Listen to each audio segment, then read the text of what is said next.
नमस्कार, KTV news में आपका स्वागत है। मैं हूं स्तुति और एक नजर डालते हैं शहर की प्रमुख सुर्खियों पर। एलआईसी कर्मियों ने एलआईसी राष्ट्रीयकरण दिवस व प्रतिबद्धता दिवस मनाते हुए आईपीओ का किया विरोध।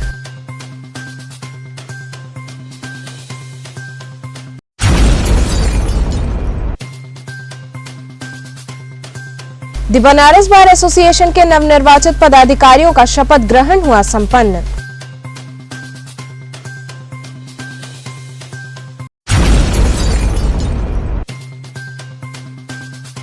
चुनाव नजदीक आते ही प्रदेश का सियासी रण हुआ दिलचस्प। भोजपुरी गानों के माध्यम से सरकार की कार्यशैली की जा रही उजागर।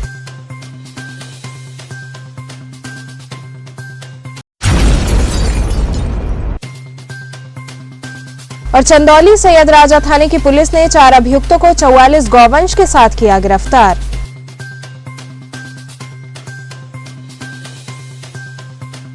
और अब खबरें विस्तार से।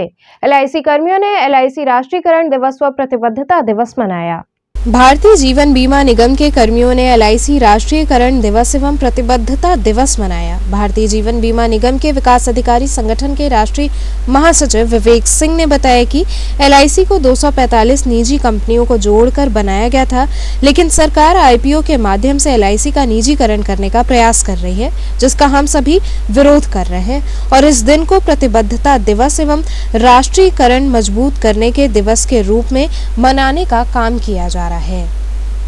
हमारे संगठन में 21,000 विकास अधिकारी हैं और आज का जो ये कार्यक्रम हो रहा है, ये कार्यक्रम जो है भारतीय जीवन बीमा निगम के अंतर्गत ज्वाइंट फ्रंट, जिसमें class 1 union, class 2 union, national federation और एआईए और फेडरेशन, ये 4 यूनियन जो है के बैनर तले ये आंदोलन हो रहा है। तो ये भी कहना चाहते हैं कि ये जो हमारी 4 यूनियन है, ये भारतीय जीवन बीमा निगम के मोर देन 85% से ज्यादा एम्प्लॉइज को जो है रिप्रेजेंट करती है।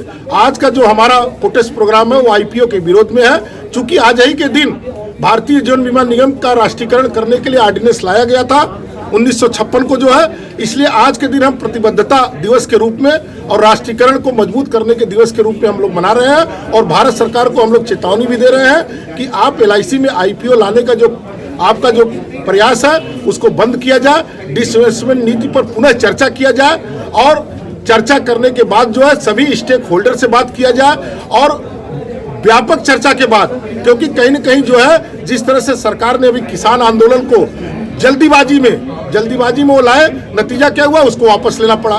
तो हो सकता है कि आगे चल के आईपीओ चूंकि जल्दीबाजी में आप ला रहे हैं, डिसइन्वेस्टमेंट नीति के तहत ला रहे हैं, तो कहीं न कहीं कल को अगर आपको जो है नुकसान होगा तो इसका केवल सरकार पर नहीं 29 करोड़ पॉलिसी होल्डरों पर पड़ेगा। तो आपके माध्यम से हम लोग जो है इस आईपीओ का विरोध करते हैं और आप लोग यहाँ पर आए, हम आप लोगों का धन्यवाद देते हैं। धन्यवाद। नारायण जी, किस तरह का आज आप लोग जो है मीटिंग रखे थे और क्या? आज 19 जनवरी एलआईसी राष्ट्रीयकरण दिवस है। 1956 में एलआईसी की राष्ट्रीयकरण आज ही के दिन हुआ था। 245 प्राइवेट कंपनियों को जोड़ के जीवन बीमा निगम बनी थी और तब से लेकर आज तक एलआईसी 37 लाख करोड़ परिसंपत्ति इकट्ठा कर चुके हैं और सरकार को, भारत सरकार को आज तक, उस जमाने से आज तक 35 लाख करोड़ नीति आयोग और योजना आयोग के माध्यम से मदद कर चुके हैं। तो आज राष्ट्रीयकरण दिवस का हम लोग सेलिब्रेट कर रहे हैं। साथ ही वर्तमान सरकार फिर से निजीकरण की ओर एलआईसी को ढकलने वाले हैं। ये आईपीओ का रास्ता खोजे हुए हैं, आईपीओ के माध्यम से प्राइवेट करने के चक्कर में पड़े हुए हैं। जो 245 कंपनी को जोड़ के एलआईसी बना, आज फिर से एलआईसी को तोड़ के 245 कंपनी बनाएंगे, जिससे देश के इंफ्रास्ट्रक्चर और 40 करोड़ पॉलिसी होल्डर का नुकसान होगा, जिसका हम विरोध आगामी दिनों में करते रहेंगे। द बनारस बार एसोसिएशन के नवनिर्वाचित पदाधिकारियों का शपथ ग्रहण समारोह संपन्न हुआ। The Banaras bar association Varanasi के सभागार में नवनिर्वाचित पदाधिकारियों का बुधवार को शपथ ग्रहण समारोह संपन्न हुआ।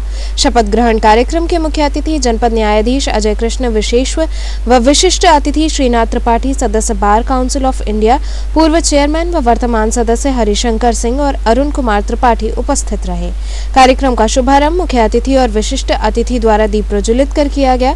इसके बाद उपस्थित अतिथियों का माल्यार्पण कर अंगवस्त्रम व प्रतीक चिन्ह देकर उनका स्वागत हुआ। शपथ ग्रहण समारोह में जनपद न्यायाधीश अजय कृष्ण विशेश्वर द्वारा बनारस बार एसोसिएशन वाराणसी के सभी नवनिर्वाचित पदाधिकारियों को शपथ दिलाई गई।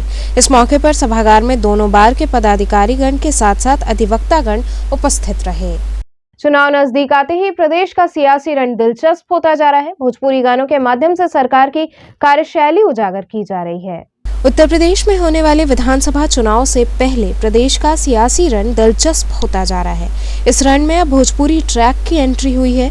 दरअसल कुछ दिन पहले भाजपा सांसद व भोजपुरी फिल्म स्टार रवि किशन ने एक गाने को रिलीज किया था। इसके जवाब में भोजपुरी गायिका नेहा सिंह राठौर ने भी गाना रिलीज करके इसका जवाब दिया है। काशी भ्रमण पर आई गायिका नेहा सिंह राठौर ने कहा कि कोई भी सरकार कभी भी पूरी तरह से सफल या पूरी तरह से असफल नहीं होती है। उन्होंने कहा कि हर सरकार की कुछ कमियां होती हैं। अगर अच्छे काम आप गिना रहे हैं तो कमी पर जनता की बात भी सुननी चाहिए। इसमें बुरा मानने वाली बात नहीं है। यूपी में काबा ही पसंद आएगा, उसको भोजपुरी समझ में आती है, ठीक है। लेकिन बंगाल में ऐसा नहीं कि सारे बंगाली भाषी है, वहाँ पे भी नहीं काफी बड़ी संख्या है। काफी बड़ी संख्या है सर, पर मेजोरिटी जो है वहाँ पे कौन सी भाषा बोली जाती है? बंगाली है। बंगाली बोली जाती है ना, तो लोग कनेक्ट नहीं कर पाए। जबकि मैंने, और ऐसा नहीं कि मैंने दीदी के पक्ष में गाया था, बिल्कुल वो गाना वैसा नहीं है। उस टाइम में जोगीरा सारा रारा करके मैंने कुछ एक व्यंग लिखा था, शायद आपने भी सुना ही होगा। तो वो उनके क्या बोलते हैं, कहीं ना कहीं उनसे सवाल था, ठीक है, और वो गाना मैंने गाया हुआ था। दीदी के पक्ष में नहीं गाया होता। अरे भैया, ना दीदी मेरी है, ना मोदी जी मेरे हैं, ना योगी जी मेरे हैं, मेरा कोई नहीं है। मैं जनता की हूँ सर। सोशल मीडिया पे बहुत एक्टिव रहती हैं आप, और जिस तरीके से बीजेपी का प्रचार चल रहा है और काशी मॉडल की बात हो रही है। जी जी जी। तो जो काशी मॉडल की चीज़ें दिखाई जाती है, चाहे वो काशी विश्वनाथ धाम हो या घाटों का सुंदरीकरण हो, या आप अभी जहाँ रविदास घाट पे खड़ी हैं, यहाँ भी क्रूज वगैरह दिख रहा है, जो टूरिज्म को लेकर के बढ़ावा दिया जा रहा है। क्या ये कुछ चीज़ें बदलाव आपको दिख रही है? नहीं, मैं हमेशा कह रही हूँ, मैं हमेशा कहती हूँ सर, कोई भी गवर्नमेंट कभी भी पूरी तरह से फेलियर नहीं होती है, कभी भी पूरी तरह से सफल नहीं होती है। हर गवर्नमेंट की कुछ अच्छे, क्या बोलते हैं, अच्छाइयाँ होती हैं, कुछ बुराइयाँ होती हैं। अच्छे काम आप गिना रहे हैं, प्रचार कर रहे हैं, भैया तो जनता की भी बात सुनिए, इतनी हिम्मत रखिए। ये जो लग जाती है इन लोगों को मिर्ची, ये नहीं है, ये नहीं, अरे भैया उसको भी यकीन मानिए। ऐसी चीज़ें हैं, कोरोना के टाइम में वही जो गंगा घाट थे, वहाँ पे कुत्ते बिल्ली लाशें नोच रहे थे, वो भी एक सच्चाई है। अगर यहाँ पे अलकनंदा है तो एक वो भी सीन था। तो जब नेहा सिंह राठौर वो सीन बता रही है तो आप कह रहे हैं कि झूठ है। झूठ तो नहीं है सर, मैंने कब कहा कि आपकी बात ये झूठ है? ठीक है, पर वो भी है और मैं उस पक्ष को बता रही हूँ, समझ पा रहे हैं ना। तो हर एक चीज़ का एक पक्ष, क्या बोलते हैं, पॉजिटिव नेगेटिव, है ना। तो वो सारी चीज़ें होती हैं। मैं जब स्याह पक्ष को गिना रही हूँ, आपको क्या बोलते हैं, थोड़ा सा दरियादिली दिखा करके उसको एक्सेप्ट करना चाहिए ना, कि पूरी ट्रोल आर्मी के साथ मुझे ट्रोल करना। बिहार चुनाव में जैसे आपने रोजगार और जो श्रमिक जो लौटे थे कोरोना के टाइम पे, जी जी, उसका मुद्दा बड़ी जोर तरीके से आपने उठाया था। यूपी के लिए आपको क्या लगता है, क्या मुद्दे हैं, कि या केवल जो आपने गानों में 4-5 लाइनें आपने जो बताई हैं, चाहे वो गंगा की लाशें, सिर्फ देखिए ऐसा नहीं है कि सिर्फ 4-5 लाइनों में ही पूरा यूपी सिमट जाता है। बहुत सी ऐसी चीजें हैं, और उसका तो भी पार्ट 1 आया है, पार्ट 2 भी मैं बहुत जल्दी गाने वाली हूँ, अभी मैं लिखने वाली हूँ। तो वो जो इश्यूज है, मतलब रवि किशन जी ने कहा कि क्या बोलते हैं, वो तो सपा की भाषा बोल रही हैं, और क्या बोलते हैं, पेड कलाकार हैं, क्या क्या, तो सब, अरे भैया उनका काम है, ऐसा कहेंगे, पर ऐसी बात नहीं है। मैं लोक कवि हूँ, मैं लोक गायिका हूँ, मैं जनता की आवाज़ बुलंद करती रहूँगी, करती ही रही हूँ, आगे भी करूँगी सर। एक लोक कलाकार होने के नाते जिस तरीके से फिल्म सिटी बसाने की बात कही जा रही है जी, जो यूपी सरकार की तरफ से बहुत ही एग्रेसिव तरीके से उस पर काम भी हो रहा है, क्या लगता है कि अगर वो सफल होता है तो जो लोक कलाकार हैं अपने भोजपुरी के इधर, खास करके पूर्वी उत्तर प्रदेश और बिहार से जुड़े हुए काफी बड़ी संख्या है, इससे बढ़िया क्या होगा? बिल्कुल फायदा होगा सर, इससे बढ़िया क्या होगा? मनोज बाजपेयी जी गाते हैं बम्बई में काबा, और बम्बई में काबा कोई गाना नहीं है, और डीजे पे नाचने वाला गाना नहीं है, वो एक दर्द है बिहारियों का, या फिर बिहारियों ने पूरे राज्य से जो लोग बम्बई में जाते हैं, बम्बई में जो संघर्ष करते हैं, जो उनकी दुर्दशा होती है, ठीक है। तो बिल्कुल यार बन जाएगा, बहुत अच्छी चीज़ है। मैं तो शुभकामनाएं देती हूँ जिस उस सरकार को जो बनाना चाहती है, बने भैया, हम भी देखना चाहते हैं। कौन बम्बई जाना चाहता है घर परिवार वालों को छोड़ के भैया? अच्छा, आपकी लाइनों में एक लाइन ये भी है कि राम राज के झांकी बा और काशी मथुरा बाकी बा, इशारा किस तरफ है? नहीं, इशारा बिल्कुल साफ है सर। कोई कहता है मैं राम को लाया हूँ, कोई कहता है मैं कृष्ण को ला दूंगा। आप राम और कृष्ण को लाएंगे? अरे भैया, राम और कृष्ण ने आपको लाया हुआ है, ठीक है। तो जनता को उल्लू बनाना छोड़िए, धर्म की राजनीति छोड़िए भैया, इंसान बनिए। हिंदू मुस्लिम, मंदिर मस्जिद, राम कृष्ण, क्यों राम, इन लोगों की तो राजनीति इतनी गंदी हो चुकी है कि राम कृष्ण को भी लड़वा देंगे। राम कृष्ण जिंदा होते तो सिर पटक के इन लोगों की राजनीति देख करके, भैया समझ पा रहे हैं ना। तो मैंने यही गाने का बोल है। चंदौली सैयद राजा थाने की पुलिस ने 4 अभियुक्तों को 44 गोवंश के साथ गिरफ्तार कर लिया। पुलिस अधीक्षक चंदौली अंकुर अग्रवाल के निर्देशानुसार जनपद में अपराध रोकथाम, पशु तस्करों, शराब के विरुद्ध कार्रवाई के क्रम में पशु तस्करों के विरुद्ध चलाए जा रहे नेशनल हाईवे पर सघन चेकिंग अभियान के दौरान थाना सैयद राजा पुलिस को सफलता मिली। पुलिस ने पशु तस्करों द्वारा 2 ट्रक में 44 गोवंश को बिहार से बंगाल ले जाते समय पकड़ लिया, जिसमें 4 अभियुक्तों को 44 गोवंश पशुओं व 2 चापर कट्टा कारतूस के साथ गिरफ्तार किया गया है। आज सैयद राजा थाना के अंतर्गत सघन चेकिंग के दौरान 2 ट्रकें पकड़ी गई हैं, जिसमें 4 अभियुक्त पकड़े गए हैं जो मेरठ और मुरादाबाद के रहने वाले हैं, जो गाड़ी में गोवंश को 44 नग गोवंश पश्चिम बंगाल लेके जा रहे थे।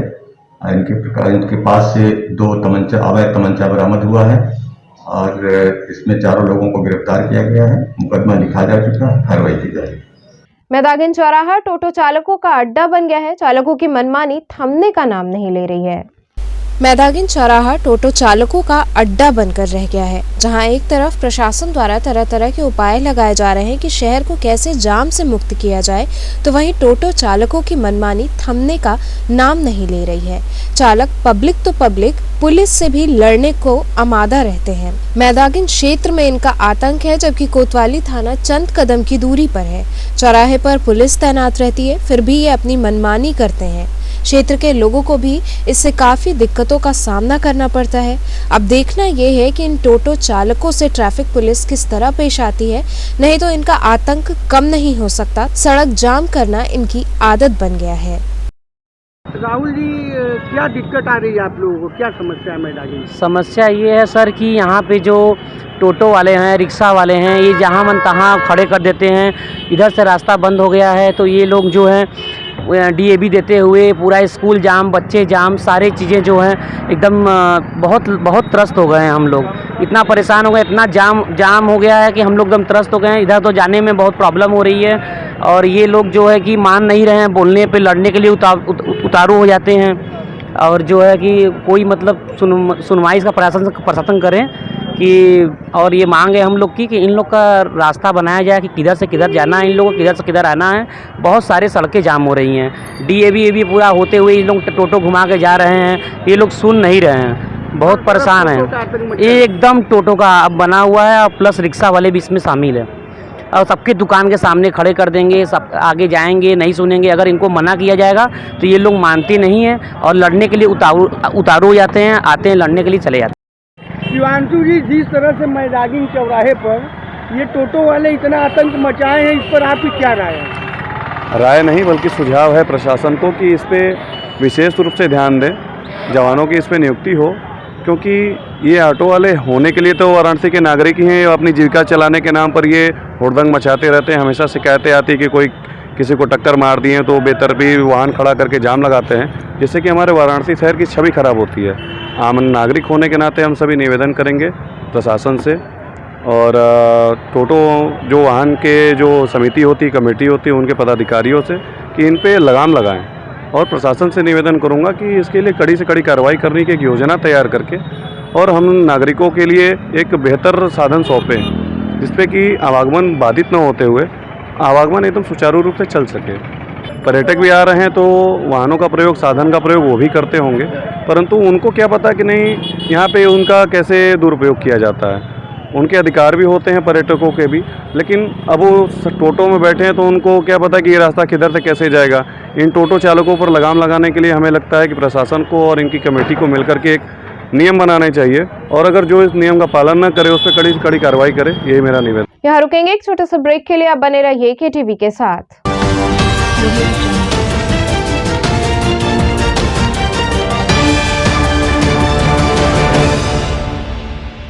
खबरों से जुड़े रहने के लिए हमारे चैनल KTV वाराणसी को सब्सक्राइब करें और लेटेस्ट अपडेट्स के लिए बेल आइकन को प्रेस करें।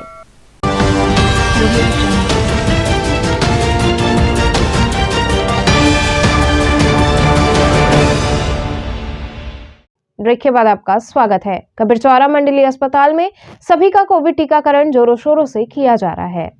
बढ़ते कोरोना संक्रमण एवं शीघ्र ही होने वाले मतदान को देखते हुए प्रशासन अलर्ट हो गया है। मंडलीय अस्पताल कबीरचौरा में 2 गज की दूरी, मास्क है जरूरी, महाअभियान के तहत 15 वर्ष से 18 वर्ष के साथ ही जो अन्य लोग टीकाकरण नहीं करा पाए हैं उन लोगों का टीकाकरण किया जा रहा है ताकि कोई भी व्यक्ति कोविड टीकाकरण से वंचित न रह सके। पुलिस प्रशासन से लेकर अस्पताल परिवार मास्क व टीकाकरण को लेकर बार-बार लोगों को जागरूक कर रहा है। टीकाकरण करने वालों में अमन राय, वीनू सैनी, प्रेमनाथ, किरण गुप्ता सहित अन्य नर्स व स्टाफ शामिल रहे।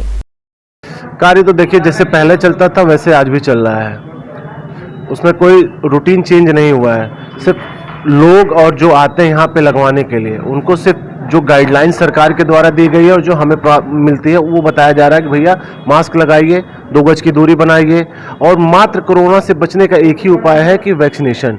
तो जितने तादाद में हो सके आप खुद लगवाएं और आपके आस पड़ोस में जो हो उनको भी बुलाइए जिन्होंने नहीं लगवाया है कि वैक्सीन आके लगवाएं। इसका ना कोई साइड इफेक्ट है ना कोई नुकसान है। इसका जितनी भी इसमें भ्रांतियां फैली थी कि ये हो जा रहा है वो हो जा रहा है, इसका कोई प्रत्यक्ष प्रमाण नहीं है।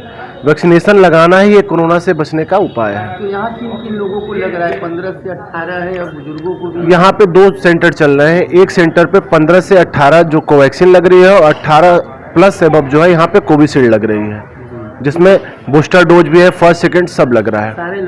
सारे लोगों को ही वैक्सीनेशन मुहैया कराया जा रहा है और बहुत इजीली और बहुत आसानी से लोगों को वैक्सीन लग जाए। क्या लोगों को लेकर के आना होगा? सिर्फ एक आधार का अपनी एक आईडी ले आनी है और एक मोबाइल नंबर, जिससे उनको मैसेज जाए कि हाँ आपका फर्स्ट डोज है या सेकेंड डोज है। जो आपको लगा है उनके पास एक प्रमाण पत्र और सर्टिफिकेट जनरेट हो सके।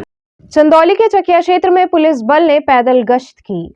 जिलाधिकारी एवं पुलिस अधीक्षक चंदौली द्वारा दिए गए निर्देशानुसार जनपद में कानून व शांति व्यवस्था बनाए रखने एवं आगामी विधानसभा निर्वाचन 2022 को निर्भीक, निष्पक्ष एवं स्वतंत्र रूप से संपन्न कराने सहित भारत निर्वाचन आयोग द्वारा दिए गए निर्देश के अनुपालन हेतु जनपद के समस्त थाना क्षेत्रों में संबंधित अधिकारी एवं थाना प्रभारी के नेतृत्व में पर्याप्त पुलिस अर्धसैनिक बल द्वारा पैदल गश्त किया गया। पैदल गश्त के दौरान चुनाव प्रचार से संबंधित लगे banner, hoarding, poster, wall painting, गाड़ियों में लगे पार्टियों के झंडे, स्टिकर आदि को हटवाया गया।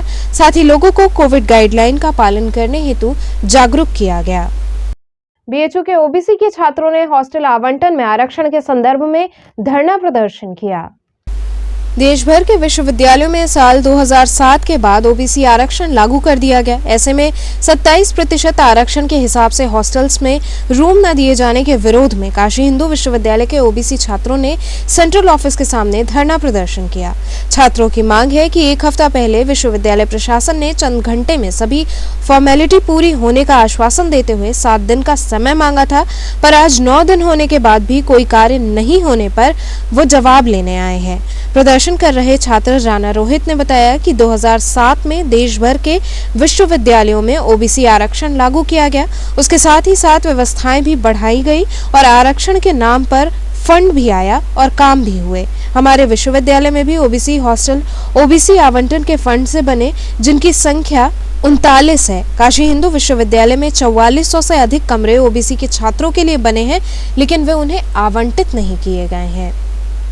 रोहित जी, किस तरह का आज आप लोग यहाँ पे विरोध दर्ज करा रहे हैं, क्या मामला क्या है? देखिए, जैसा कि सब लोग जानते हैं, हमने विश्वविद्यालय के तमाम सारे छात्र जो हैं उनके नाम एक पर्चा भी जारी किया है, जो विश्वविद्यालय परिवार के लोग हैं, कि जो 2007, 2008, 2009 में ओबीसी आरक्षण देश भर की तमाम सारे केंद्रीय विश्वविद्यालय में लागू होते हैं। उसके तहत तमाम सारे जो संसाधन हैं, चाहे वो टीचर हो, चाहे वो इंफ्रास्ट्रक्चर हो, चाहे लैब हो, उसको बढ़ाई जाती है। उसी क्रम में हॉस्टल अनुदान भी मिलता है, जिससे कि लगभग 44 हॉस्टल बनते हैं इसी विश्वविद्यालय में, जिसमें लगभग 5000 छात्रावास है। कुल मिलाकर कहें तो 10,000 छात्र उसमें रह सकते हैं। हालांकि हमें लगता है कि ये जो पूरे के पूरे हॉस्टल के छात्रावास है ये ओबीसी छात्रों के लिए बने हैं, लेकिन आज तक ओबीसी वर्गों के छात्रावासों में न ओबीसी के किसी भी बच्चे को जो स्पेशल आरक्षण है जो संविधान में वर्णित है उसे नहीं दिया गया है। तो उसी को लेके हम लोगों ने पिछले 10 तारीख को एक ज्ञापन दिया था वाइस चांसलर के नाम पे कि आप जो है ओबीसी आरक्षण कब लागू कर रहे हैं, इसके खिलाफ आपने क्या सर्कुलर बनाई है, क्या मीटिंग की है, क्या टीम बनी है। तो बताया गया कि 1 आध घंटे में वो हो जाएगा, जैसा कि आप मीडिया के साथियों ने भी हमें बताया था। अभी तक 9 दिन हो गए हैं, लेकिन उस पर कोई जवाब नहीं आया है। तो आज हम लोग पुनः परेशान होकर एक लामबद्ध होकर सेंट्रल ऑफिस पे आए हैं और पूछने आए हैं कि हमारा जवाब क्या है। आपका जवाब क्या है? भुआल जी, किस तरह का आज आप लोग विरोध प्रदर्शन कर रहे हैं और क्या मामला क्या है? देखिए, जब शैक्षणिक संस्थानों में ओबीसी आरक्षण लागू हुआ था तो उसमें जितने देश भर के कुलपति थे, उन लोगों ने, चाहे निदेशक थे, उन लोगों ने कहा कि हमारे यहाँ संसाधन नहीं है कि हम इन बच्चों को पढ़ने के लिए जगह दें, कान में रहने के लिए हॉस्टल दें, टीचर नहीं है। तो उसमें हुआ है कि पूरा एक ओबीसी स्पेशल फंड बना, उसके थ्रू हॉस्टल बने, नई नई बिल्डिंगें जो आप बीएचयू में देख रहे हैं, चाहे किसी भी यूनिवर्सिटी में, सब उसके द्वारा बना। जिस अनुपात में आरक्षण लागू किया गया उस अनुपात में शिक्षकों की नियुक्ति हुई। ऐसे तमाम सुविधाएं जो है ओबीसी फंड से विश्वविद्यालयों में, शिक्षण संस्थानों में दिया गया। तो उसमें क्या हुआ, जो 27% जो आरक्षण लागू किया गया ओबीसी फंड से क्या है कि 39 हॉस्टल बने हैं। कम से कम आप समझिए 5000 कमरा बना हुआ है उसमें, जिसमें 10,000 हमारे छात्र रह सकते हैं। पिछले 15 वर्षों से उन छात्रों की हकमारी किया जा रहा है। इसके पहले हम लोगों ने कई बार ज्ञापन दिया, कोई सुनवाई नहीं है। ये लोग कुछ भी नहीं करते हैं, ना कुछ अधिसूचना जारी करते हैं। हम लोगों ने इसी संदर्भ में कि भाई की बीएचयू के छात्रावासों में ओबीसी के 27% आरक्षण लागू किया जाए, हम लोगों ने 10 जनवरी को ज्ञापन दिया था। उस दिन बीएचयू प्रशासन की तरफ से कहा गया कि ओबीसी आरक्षण लागू करने के लिए एक समिति गठित कर दी गई है। वो संस्तुति भी दे दी है, केवल कुलपति का साइन होना बाकी है। आप लोग वेट कीजिए, 1 घंटे में वो अधिसूचना जारी कर दीजिएगी। आप लोग खुशी मन से यहाँ से जाइए। हम लोगों ने 1 घंटा बैठा रहा, लेकिन हुआ कुछ भी नहीं। लगभग 3:30 बजे की बात है, वीसी साहब निकले और वो बच्चों से बिना मिले हुए और उन्होंने भागने की कोशिश किया। बच्चों ने जब उनसे घेर कर बात करनी चाहिए तो कई जो छात्र थे उनसे और चीफ प्राक्टरों से धक्का मुक्की भी हुआ और वीसी साहब ने एक बात नहीं सुनी। उन्होंने एकदम अपनी गाड़ी दौड़ाते हुए चला गया। तो हम लोगों ने ये तय किया, ठीक है, 1 घंटे में कहे थे, हम इनको 7 दिन का मौका दे रहे हैं और 7 दिन के अंदर अगर अधिसूचना नहीं जारी करते हैं तो फिर से हम लोग जवाब लेने के लिए आएंगे। उसी के कड़ी में हम लोग आज 7 दिन नहीं 9 दिन हो गया है, 1 घंटे के बदले 9 दिन हो गया। आज हम लोग फिर से एकत्रित हुए हैं, जवाब लेने के आए हुए हैं कि आप जवाब दीजिए कि आपने जो 1 घंटा में कहा था लागू करने के लिए, आज 9 दिन हो गया, आप क्या किए हैं। लेकिन पता चला है कि आज वीसी साहब यहाँ से भाग गया, फिर से गुजरात चाची के जो पकौड़ी खाए, कचौड़ी खाए, उसको पचाने के लिए दौड़ रहे हैं कि पच जाए। इसी संदर्भ में हम लोग आए हैं और अगर आज कुछ जवाब नहीं मिलता है यहाँ से तो हम लोग माइक मीटिंग करेंगे, सीर गेट करेंगे, छितुपुर गेट करेंगे, ट्विटर ट्रेंड करवाएंगे और एक दिन भीटी से विश्वनाथ मंदिर से लंका तक हम लोग मार्च करेंगे। और उससे भी नहीं होगा तो हम लोग पूरे क्या नाम है बनारस शहर में जगह जगह कैंपेनिंग करेंगे कि काशी हिंदू विश्वविद्यालय के छात्रावासों में ओबीसी आरक्षण लागू किया जाए। केवल काशी हिंदू विश्वविद्यालय में नहीं, हम लोग इस लड़ाई को पूरे देश में लेकर चलेंगे। धन्धानेश्वर मंदिर में 11 बटुकों का उपनयन संस्कार किया गया। आचार्य पंडित भूषण जनार्दन शास्त्री खुंटे स्मृति संस्थान वाराणसी के तत्वाधान में उपनयन संस्कार महोत्सव धन्धानेश्वर मंदिर प्रांगण में आयोजित किया गया, जिसमें 11 बटुकों का उपनयन संस्कार संपन्न हुआ। समारोह में मुख्य अतिथि राज्य मंत्री नीलकंठ तिवारी रहे। इनके साथ विशेष अतिथि धर्मेंद्र पांडे, प्रदेश मंत्री अखिल भारत हिंदू महासभा एवं डॉक्टर के द्विवेदी, विशेष आयुर्वेद परिषद अमरीश सिंह भोला, हिंदू युवा वाहिनी मंडल अध्यक्ष की उपस्थिति रही। आयोजन में बटुकों को प्रमाण पत्र प्रदान किया गया। कार्यक्रम का संचालन डॉक्टर नंदकिशोर सिंह ने किया व धन्यवाद ज्ञापन धनंजय शास्त्री खुंटे ने दिया। ये हम लोग पिताजी के पुण्य स्मृति में निःशुल्क सामूहिक यज्ञोपवीत संस्कार का कार्यक्रम विगत सैकड़ों लड़कों का अभी तक कर चुके हैं और ये अपनी भारतीय सभ्यता, अपनी सनातन धर्म बचा रहे, इसलिए ये संस्कार होता है। 16 संस्कारों में यज्ञोपवीत संस्कार अभी ये 11 बच्चे हैं क्योंकि थोड़ा कोरोना के वजह से भी कम कर दिया है। तो क्या संदेश दे रहे इस कार्यक्रम के माध्यम से? इस कार्यक्रम के माध्यम से यही संदेश देना चाहते हैं कि अपनी भारतीय सभ्यता, अपना सनातन धर्म बचा रहे और बटुकों का यज्ञोपवीत संस्कार होगा। उनको गायत्री एक रक्षा कवच है, गायत्री मंत्र रक्षा कवच है। इससे बच्चों की रक्षा होती है, सनातन धर्म का समझ लिए रक्षा होती है सनातन धर्म की। और इससे आज यज्ञोपवीत होने के बाद तब ये लोग विद्या वेद का आरंभ कर सकते हैं। हाँ, आज मेरे ससुर जनार्दन शास्त्री खुंटे जी के उपलक्ष्य में स्मृति में ये कार्यक्रम 11 बटुक जनेऊ हो रहा है। 11 बटुक बच्चों का जनेऊ संस्कार हम लोग के यहाँ हो रहा है। और ये बच्चों का हो रहा है? 11 बच्चे हैं। तो क्या उद्देश्य होता है इस कार्यक्रम में? हाँ, इस कार्यक्रम का उद्देश्य होता है, आजकल जो बच्चे हैं वो संस्कार भूलते जा रहे हैं और हम लोग इसी संस्कार को चालू रखने के लिए ये प्रोग्राम बना रहे हैं। द्वारकाधीश मंदिर में चल रहे श्री लक्ष्य चंडी महायज्ञ में दुर्गा सप्तशती का पाठ किया गया। संकुलधारा स्थित श्री द्वारकाधीश मंदिर परिसर में आयोजित 51 दिवसीय विराट श्री लक्ष्य चंडी महायज्ञ के आयोजनों की श्रृंखला में दूसरे दिन गणपति पूजन किया गया। इसके बाद ब्राह्मणों द्वारा दुर्गा सप्तशती पाठ का प्रारंभ हुआ। इसके बाद सभी यजमानों ने मंडप में स्थापित देवताओं का पूजन अर्चन किया। विराट श्री लक्ष्य चंडी महायज्ञ के मुख्य यज्ञाचार्य पंडित लक्ष्मीकांत दीक्षित की देखरेख में 21 ब्राह्मणों द्वारा मुख्य यजमान सहित अन्य यजमानों द्वारा मंडप पूजन, पताका पूजन और शिखर पूजन विधिवत संपन्न किया गया। इस मौके पर आचार्य गौरव शास्त्री, आत्मबोध प्रकाश, मां चिदानंदमयी, रवि द्विवेदी सहित कई लोग उपस्थित रहे। आज किस तरह का कार्यक्रम हुआ है और क्या क्या कार्यक्रम हो रहा है अभी आज? जैसे कि आपको पता ही है कि पूज्य स्वामी जी के सानिध्य में संकुलधारा पोखरा द्वारकाधीश मंदिर परिसर में लक्ष्य चंडी महायज्ञ का आयोजन कल से प्रारंभ हो चुका है। तो कल जो भी देवताओं को मंडप में स्थापित किया गया था उनका सभी का पूजन हुआ है। भगवती दुर्गा जो कल मंडप में पधारी थी उनका महापूजन किया गया। जो भी हमारे यजमान और जो भी हमारे वैदिक विद्वान पधारे हुए हैं यहाँ पे, साथ में जो भगवती के गण हैं 64 योगिनी और 64 भैरव, उनका विधिवत यहाँ पे स्थापना करके उनका पूजन किया जाएगा। तो चलते चलते पुनः एक नजर डालते हैं शहर की प्रमुख सुर्खियों पर। LIC कर्मियों ने LIC राष्ट्रीयकरण दिवस व प्रतिबद्धता दिवस मनाते हुए IPO का किया विरोध।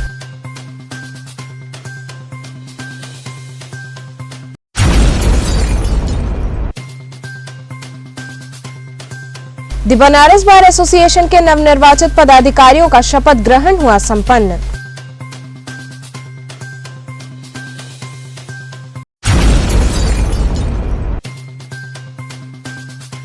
चुनाव नजदीक आते ही प्रदेश का सियासी रण हुआ दिलचस्प। भोजपुरी गानों के माध्यम से सरकार की कार्यशैली की जा रही उजागर।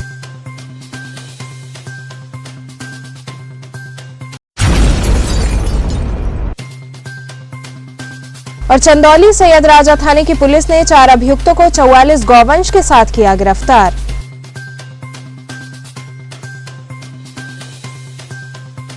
तो थे आज के समाचार।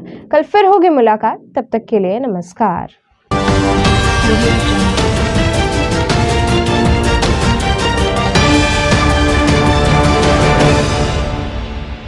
खबरों से जुड़े रहने के लिए हमारे चैनल KTV वाराणसी को सब्सक्राइब करें और लेटेस्ट अपडेट्स के लिए बेल आइकन को प्रेस करें।